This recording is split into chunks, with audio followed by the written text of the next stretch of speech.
Questa è la classica ricetta salva definizione, dall'illusione perfetta di un piatto di pasta al pomodoro, ma in realtà non lo è.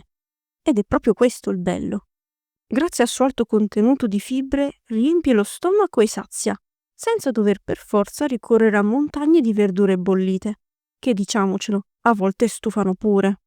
La base è la pasta di konjac o glucomannano, una pianta che cresce in Asia e da cui si ricava una farina utilizzata sia come integratore sia per produrre i famosi shirataki noodles, perfetti per ricette orientali ma anche per sperimentare a modo mio. Prima di cominciare, se vi va di supportare il canale, trovate il link del mio Ko-fi qui sotto in descrizione.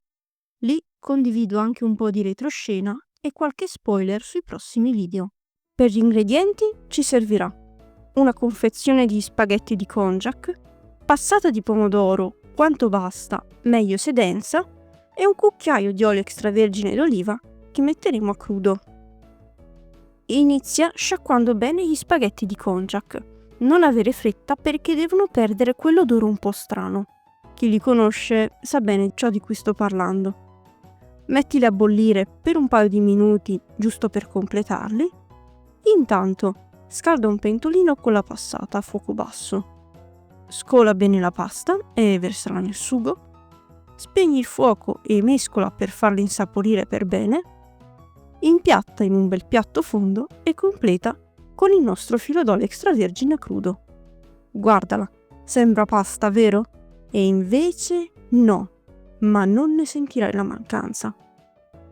Chi segue questo canale sa bene che dopo aver mangiato si lava. Nel mentre gli do alcune dritte extra. Sugo denso uguale piatto più buono.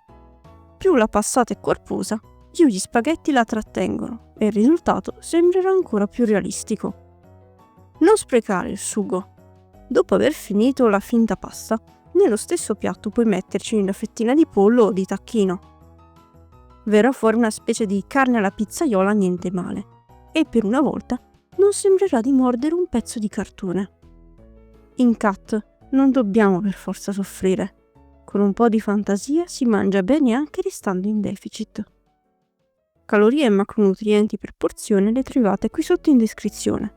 Se vi è piaciuto il video sarei molto felice se lasciaste un like e vi iscriveste al canale. Se vi sentite particolarmente coraggiosi, lasciate anche un bel commento e noi ci vediamo alla prossima ricetta.